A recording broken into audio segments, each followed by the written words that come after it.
7월 1일 히브리서 1장 1절로 14절 하나님의 아들 계시의 완성자입니다. 히브리서의 수신자는 히브리 출신 기독교인들입니다. 그들이 당시의 핍박을 피해서 배교의 위기에 처해 있는 것이죠. 좀 더 편안한 인생을 살기 원해서 이제 유대교로 돌아가려는 유대인 신자들이 많이 있었다라는 것이죠. 그들에게 믿음의 확신과 그리스도의 장래의 소망을 확신시켜주기 위해서 히브리서는 기록된 것입니다. 그리스도의 우월성과 그리스도의 대제사장직의 영원성을 그들에게 일깨워줌으로 인해서 그들이 확실한 기독교 신앙, 확실한 구원의 믿음으로 그들을 든든히 세워가기 위해서 기록되었다라는 점입니다.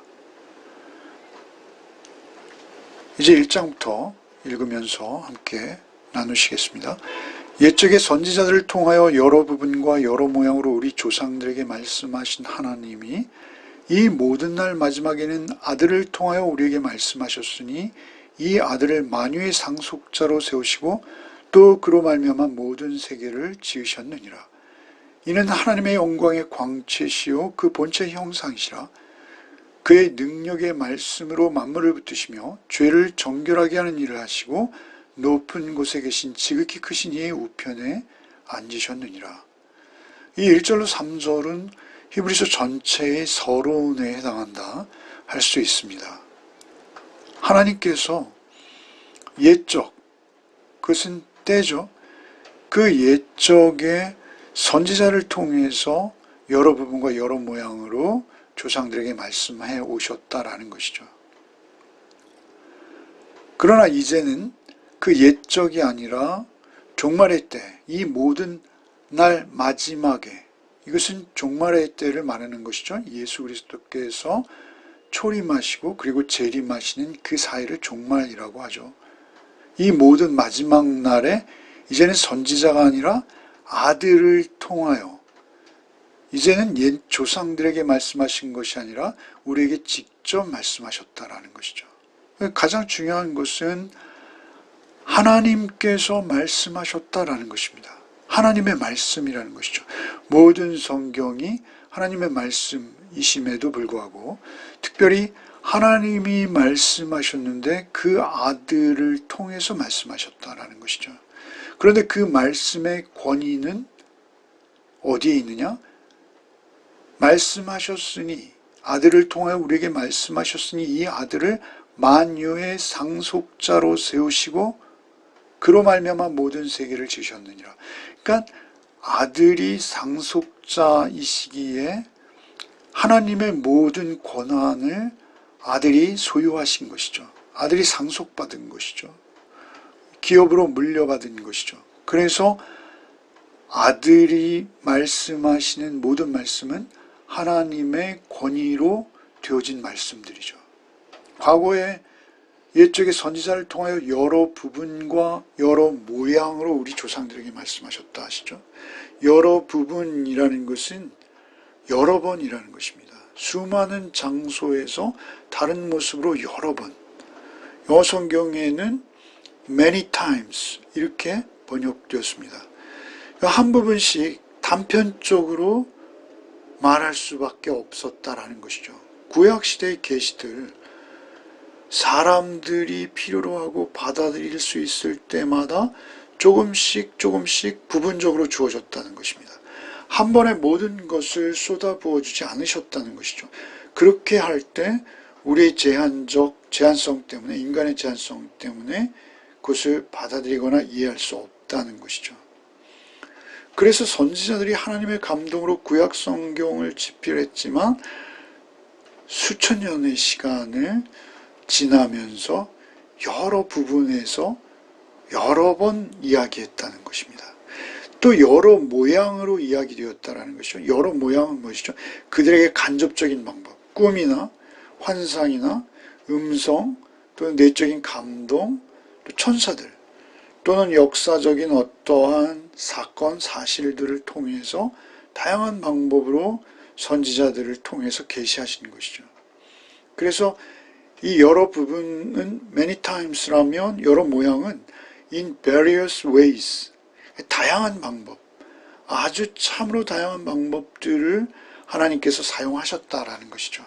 그러나 이제는 그러한 여러 부분과 여러 모양이 아니라 아들을 통해서 직접적이고 온전하며 더욱 확실하고 집약적인 그러한 형태와 모양으로 우리에게 이제 종말의 때가 가까웠어 이제 우리에게 직접 하나님이 말씀하셨어요. 그런데 그것은 만유의 상속자를 통해서 말씀하셨는데 그 상속자는 누구십니까? 그것은 모든 세계를 지으신 상속자. 그러니까 예수께서는 하나님과 동일하세요. 그래서 모든 세계를 지을 때 예수는 함께 참여하신 분이시죠. 그래서 2절 후반부에 상속자로 세우시고 또 그로 말미암아 모든 세계를 지으셨느니라. 요한복음 1장 3절에 우리가 잘 아는 대로 예수 그리스도는 말씀, 로고스로 오셨죠. 1장 3절에 이렇게 말씀하세요. 만물이 그로 말미암아 지은 바 되었으니 지은 것이 하나도 그가 없이는 된 것이 없느니라. 그러니까 모든 세계를 함께 지으셔서 그에게 모든 세계의 권위와 그 능력과 힘을 아들에게 상속하시고 그 아들을 통해서 우리에게 지금 말씀하셨다라는 것입니다. 그것은 십자가와 부활로 우리에게 하신 말씀인 것이죠. 3절에 이는 하나님의 영광의 광채시요 그 본체의 형상이시라. 영광의 광채, 빛이라는 것입니다.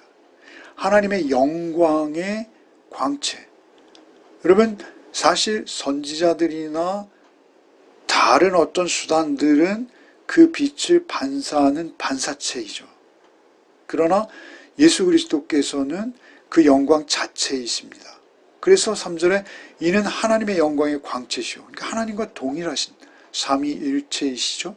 그러니까 하나님의 영광과 그 빛, 그 영광의 빛과 동일한 빛으로 하나님은 말씀하신 것이죠. 하나님의 영광의 광채시오. 그러니까 그분의 존재는 그분의 존재 방식은 하나님이시다라는 것입니다. 영광의 광채시오. 그 본체의 형상이시라. 그 본체의 형상. 그 본체는 하나님이시죠. 그 본체의 형상이라는 이야기는 그 하나님 자신이라는 것입니다. 그냥 그 하나님 자신으로 예수 그리스도께서 오셔서 말씀하셨다라는 것이죠. 그의 능력의 말씀으로 만물을 붙드시며 죄를 정결하게 하는 일을 하시고 높은 곳에 계신 지극히 크신 이의 우편에 앉으셨느니라. 그러니까 그 말씀의 핵심은 무엇입니까? 능력의 말씀은 무엇입니까? 만물을 붙드시며 죄를 정결하게 하는 일. 첫째는 만물을 붙드신다고 하시죠. 만물을 붙든다는 것은 무엇이냐? 이 천지 만물을 운행하시는 분이 그분이시라는 것입니다. 붙든다는 것은 유지시킨다는 것입니다. 만물을 붙드시며 가장 중요한 것은 무엇입니까? 죄를 정결하게 하는 일을 하시고 십자가이시죠. 피로 우리의 죄를 대속하신 사건이죠. 죄를 정결하게 하는 일을 하시고 높은 곳에 계신 지극히 크신 이의 우편에 앉으신 부활입니다. 그러니까 예수 그리스도의 십자가와의 대속과 부활, 곧 지극히 크신 이 하나님의 우편에 앉으심, 원래 그분이 앉아 계셨던 자리이죠. 그곳으로부터 우리의 죄를 대속하기 위해서, 죄를 정결하게 하기 위해서, 죄를 정결하게 하는 일을 위해서 그 자리를 내려놓고 오셔서 우리의 사람의 모습으로 오셔서 우리에게 말씀하시고 그리고 지극히 크신 이의 우편에 이제 다시 돌아가 앉으신 부활하신 예수 그리스도라는 것이죠. 그러니까 그 배교의 위험 속에 있는 유대인들에게 예수 그리스도가 누구이신지를 기억시키는 것입니다. 이것은 역사 속에 있었던 사실이죠. 그 역사 속에 있었던 사실을 그들에게 명확히 인식시키는 것이죠. 예수가 누구이신지를 아는 것보다 더 중요한 믿음은 없습니다. 그것이 우리 신앙의 전부이죠. 그래서 그 유대 출신의 그리스도인들에게 예수를 알려주는 것 외에는 그 핍박으로부터 견뎌나갈 수 있는 힘과 능력이 없다라는 것이죠. 그 예수가 누구이신지 그 팩트, 그 사실을 바르게 하는 것, 그것이 그들의 유일한 능력이다라는 사실입니다. 4절부터 읽겠습니다. 그가 천사보다 훨씬 뛰어남은 그들보다 더욱 아름다운 이름을 기업으로 얻으심이니 하나님께서 어느 때 천사 중 누구에게 너는 내 아들이라 오늘 내가 너를 낳았다 하셨으며 또다시 나는 그에게 아버지가 되고 그는 내게 아들이 되리라 하셨느냐.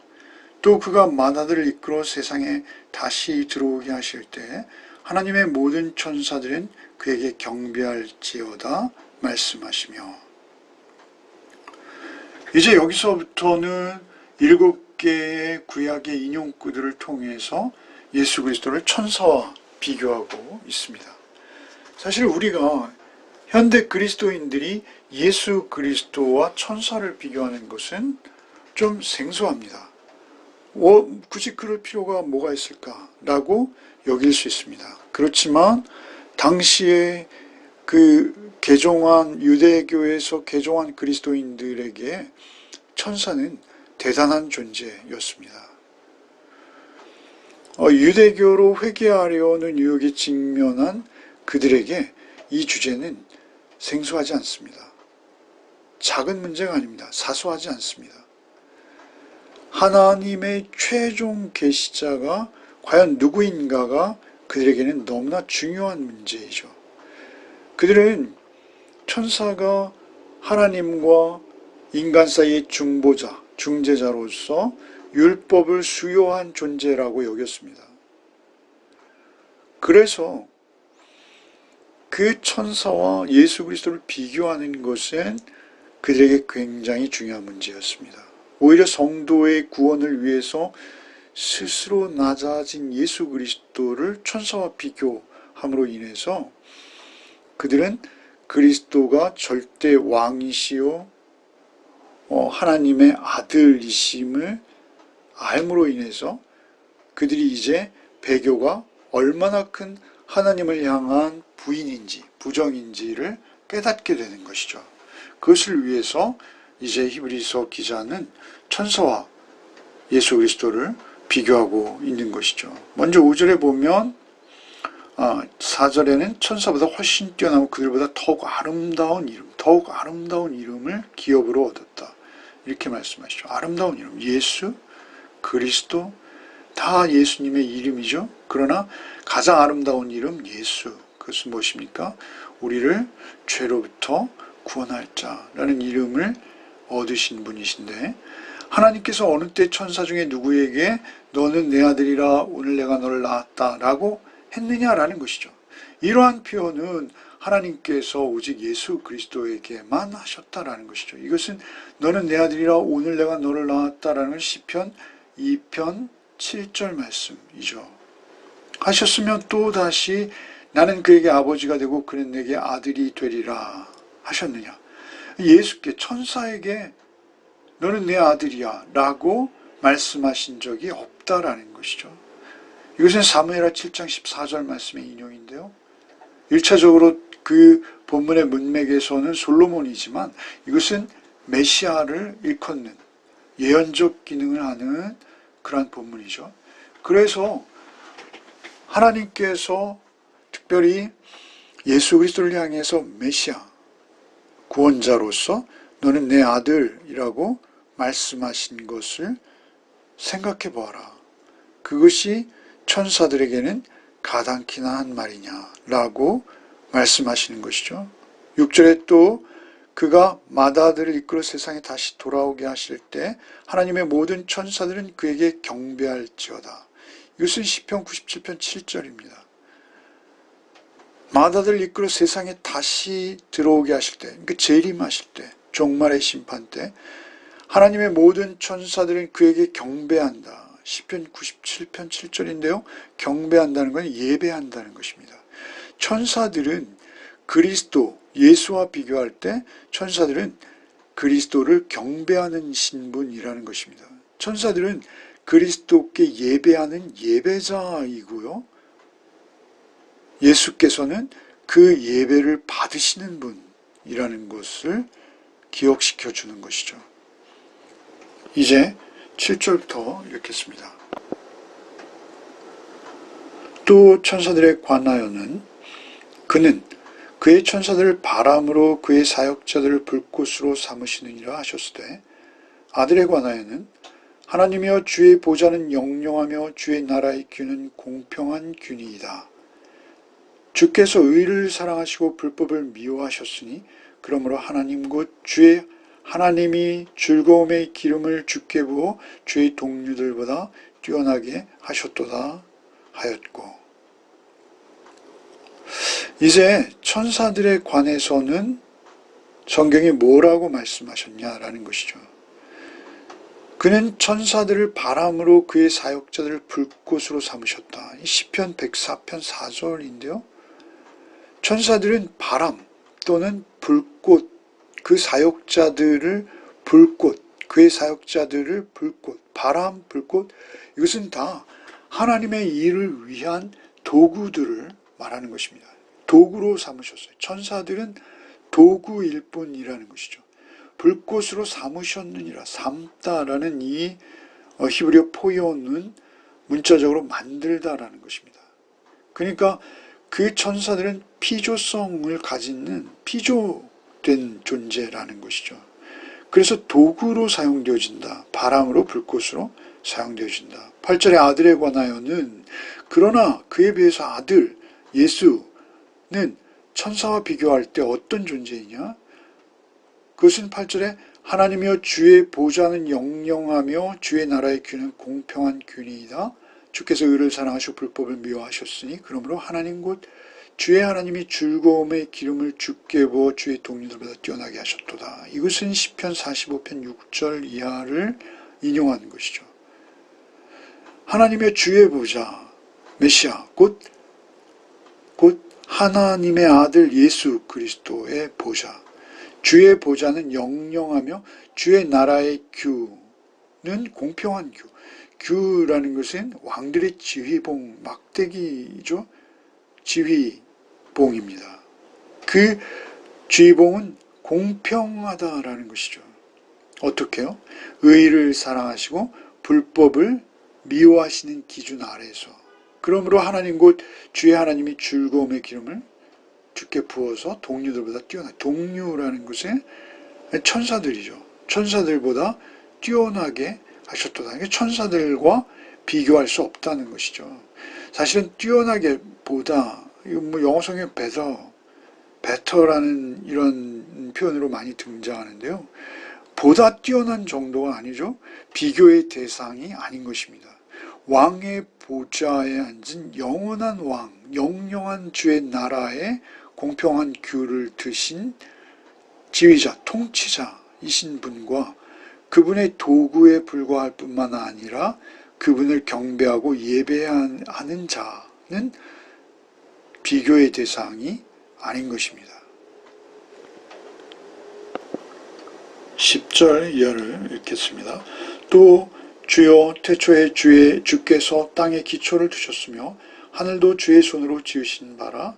그것들은 멸망할 것이나 오직 주는 영존할 것이요 그것들은 다 옷과 같이 낡아지리니 의복처럼 갈아입을 것이요 그것들은 옷과 같이 변할 것이나 주는 여전하여 연대가 다함이 없으리라 하였으나 어느 때 천사 중 누구에게 내가 내 원수로 내 발등상 되게 하기까지 너를 내 우편에 앉아있으라 하셨느냐. 모든 천사는 섬기는 영으로서 구원받을 상속자들을 위하여 섬기라고 보내심이 아니냐? 라고 말씀하시는 것이죠. 여기 다시 말씀하시는 것입니다. 10절에 주여 태초에 주께서 땅에 기초를 두셨으며 하늘도 주의 손으로 지으신 바라. 그러니까 예수께서는 그저 그런 피조물들과는 비교의 대상이 아닌 것이죠.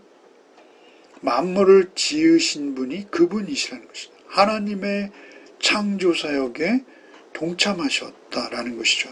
그 피조물들은 11절에 멸망할 것이요 그러나 주는 영존할 것이다라는 것이죠. 피조물들은 다 옷과 같이 낡아진다. 의복처럼 갈아입을 것이요 옷과 같이 변할 것이다 라고 말씀하시는 것이죠. 우리의 자연 만물, 우리의 자연 환경, 이 지구, 그리고 이 온 우주, 이것들은 다 소모품인 옷과 같이, 그것은 하나님이 정하신 때가 되어지면 처음에 물로, 홍수로 그것들을 덮으셨듯이 이제는 불로 그것들을 말리게 하실 때가 있다라는 것이죠. 그것은 의복이나 옷과 같은 소모품에 불과하다라는 것이죠. 모든 피조물은. 그러나 그분은 조물주라는 것입니다. 그분은 영존하시는 창조주라는 것이죠. 태초에 주께서 땅에 기초를 두시고 그 다 손으로 지으신 것들은 그렇게 연대가 있으나 하나님은 연대가 없다라는 것입니다. 영원하시다라는 것이죠. 뿐만 아니라 13절에 천사에게 어떤 천사에게 내가 내 원수로 내 발등상 되게 하였지 너를 내 우편에 앉아있으라 하였느냐라는, 천사들은 서 있는 존재예요. 수종드는 존재이죠. 그러나 예수께서는 하나님 우편에 앉으신 분이십니다. 그리고 내 원수로 발등상 되게 하기까지 우편에 앉아있으라. 원수는 무엇이죠? 원수는 마귀죠. 사단이죠. 죽음이죠. 그 죽음, 사단 마귀가 발등상, 왕들이 적을 발로 밟고 보좌에 앉으시죠. 그렇게 심판이 있을 때까지, 최후의 심판으로 그 멸망받을 원수들이 완전히 사라질 때까지, 굴복시킬 때까지 주께서는 하나님 보좌 우편에 앉아 계시다라는 것이죠. 이것은 천사들과는 비교할 수 없는 것이죠. 14절에 모든 천사들은 섬기는 영으로 구원받을 상속자들을 위하여 섬기라고 보내시면요. 구원받을 상속자, 이것은 성도이죠. 구원받을 상속자는 누구입니까? 예수 그리스도 십자가 대속의 피를 믿음으로, 예수 그리스도의 사역으로 인해서 구원받기로 작정되어진 자, 구원받을 상속자들을 위하여 섬기라고 보내신 존재가 천사이다라는 것이죠. 그 천사들을 섬긴다? 그것은 속는 것입니다. 그것은 하나님의 뜻에 반한 것이죠. 하나님의 뜻과 상관없는 것입니다. 오직 구원받을 상속자답게 천사들을 부리는 존재로 우리는 하나님께서 우리를 세워주셨다라는 것을 잊지 말라라고 그 히브리 출신 기독교인들에게 저자는 강조하여 말하고 있는 것이죠. 오늘 우리 성도들의 신분이 어떠한 신분인지를 우리는 예수 그리스도 안에서 바라보아야 할 것입니다. 예수가 누구이신지 우리가 더욱 정확히 알고 또 아는 만큼 믿을 수 있는 것이죠. 그 믿음 안에서 오늘 하루를 살아내시는 복이 있으시기를 바랍니다. 기도하겠습니다. 주님 감사합니다. 오늘도 주의 말씀을 묵상함으로 하루를 시작하게 하시니 얼마나 감사한지요. 주의 말씀을 듣게 하여 주옵소서. 세상에 들려오는 너무나 많은 소리들이 있습니다. 오직 주의 말씀만 우리의 마음과 우리의 영혼의 중심이 되게 하여 주옵소서. 하나님께서 아들을 통하여 우리에게 하신 말씀, 그 십자가와 부활의 은혜로 우리에게 하신 말씀, 그 말씀을 오늘도 붙들고 오직 하나님 자신의 영광의 광채시오 본체 형상이신 예수 그리스도 능력의 말씀 안에, 말씀이 육신으로 우리 가운데 거하시는 주 안에서 오늘도 하루를 살아내게 하여 주시옵소서. 예수 그리스도 이름 받들어 기도하옵나이다. 아멘.